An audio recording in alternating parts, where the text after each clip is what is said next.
John, thanks so much for joining me today. Thanks for having me. I appreciate it.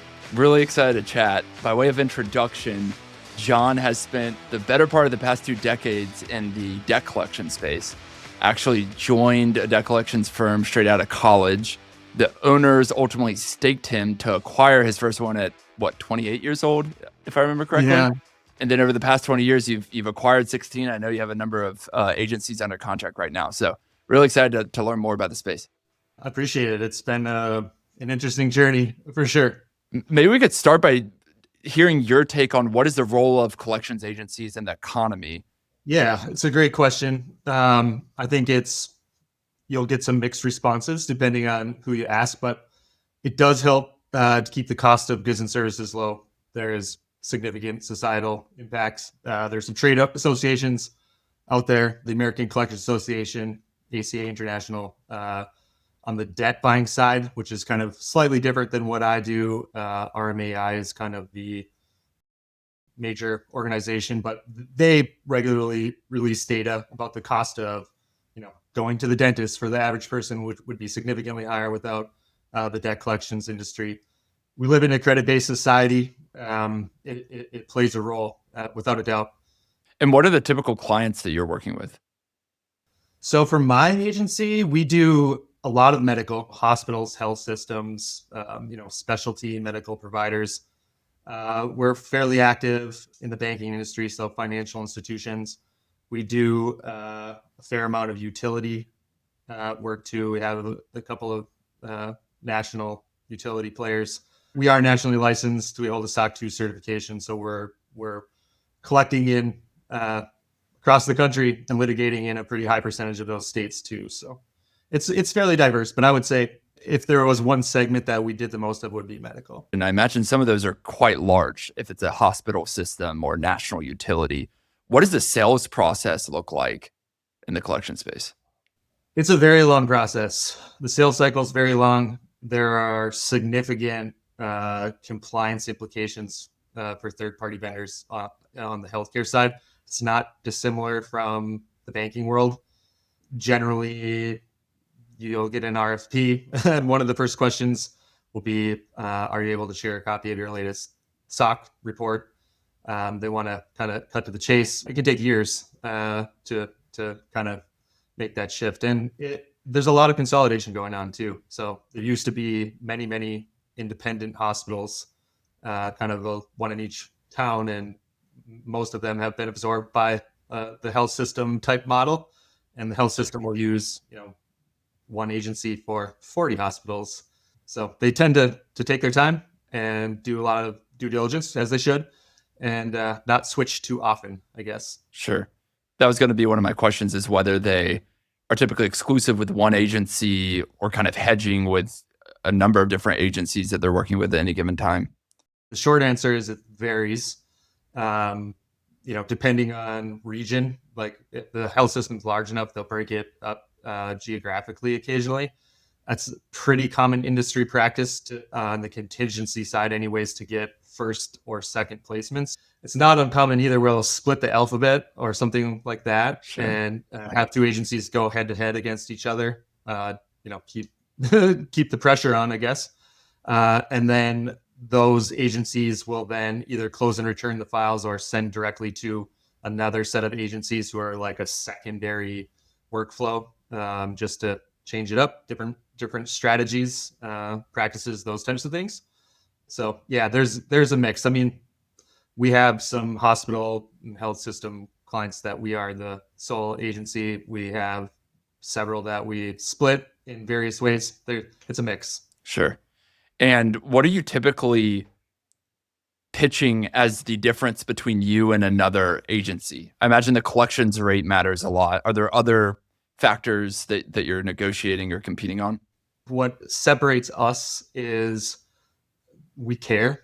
I'm hesitant to say it's a softer form of collections, but our philosophy, we treat every debtor or consumer who has a bill in our office with dignity.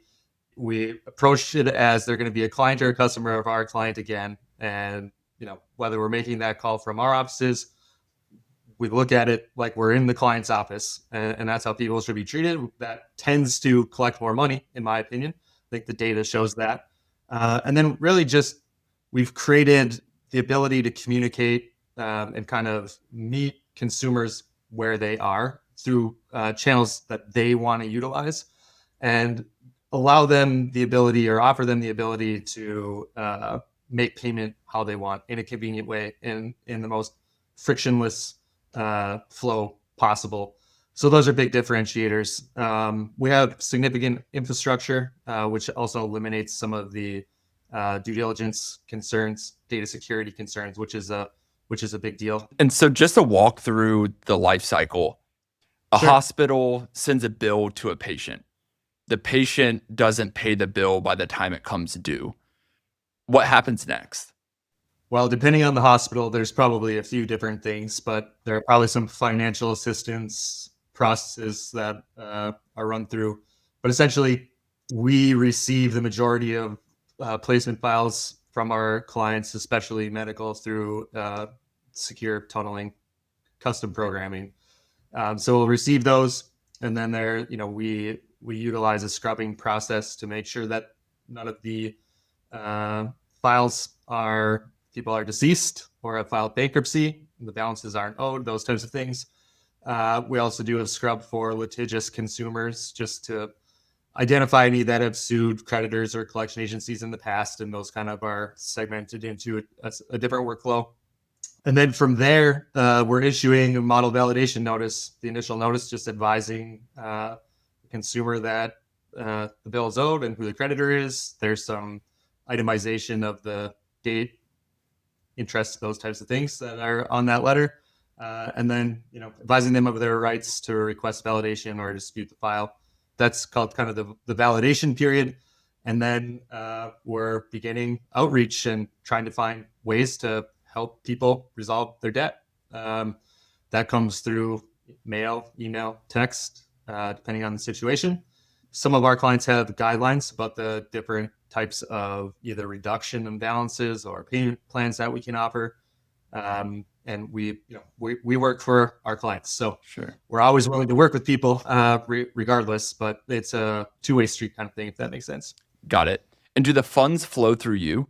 Yes. So as a part of our licensing, in many states, we're actually regulated by the same entities as a bank. We're holding funds in trust on behalf of our clients. And then depending on the client, there are different remittance intervals where we'll securely send electronic payment files. In some instances, it's still paper Sure. or a paper copy sent. But and then we're depositing money into our clients' accounts. Got it. And then from your economics, what are the standard collection rate fees to your clients in the market? Yeah, that varies very widely due to kind of the consolidation of some of our primary client bases, that being like financial institutions and healthcare.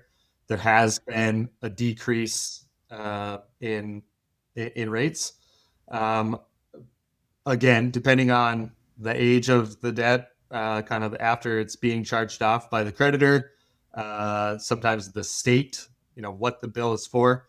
Rates range from 6 or 7% commission rates to as high as 40. It just really depends. There's a lot of variables. From a working capital perspective, I imagine you're outlaying some amount of like direct mail or man hours calling customers before you get paid. When you're onboarding a client, does that make you try to underwrite like how likely you are to actually make enough collections given the rate? What does that math equation look like in your head? Yeah. So I think most rates are dictated by the market. We have a pretty good idea of, if it's a large bank or credit union or a hospital or a health system, what the rates we want to offer are. Sure.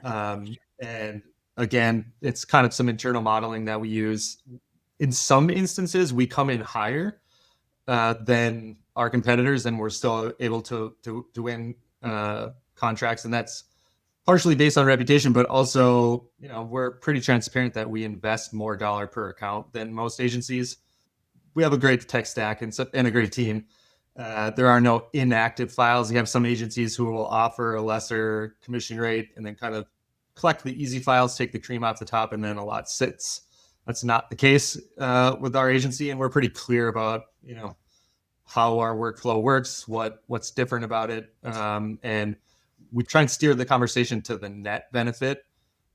Yes, another agency may offer slightly less commission. They'll have to be paid on the front end, but we're going to collect 2x. So you come out ahead either way, if that makes sense. One unique thing about your journey is that you've grown primarily through acquisition. What makes this industry conducive to buying an agency versus hiring a large sales team to try to grow accounts that way? I'm not sure that it makes it any more conducive than any other industry. It's just kind of two approaches. We do grow through organic growth and traditional sales as well. I think that I just had early exposure to it. So the first agency that I bought was very, very small. I had one part-time employee, and I kind of knew right from the start that I wasn't going to be able to reach kind of my financial and business goals with that type of business.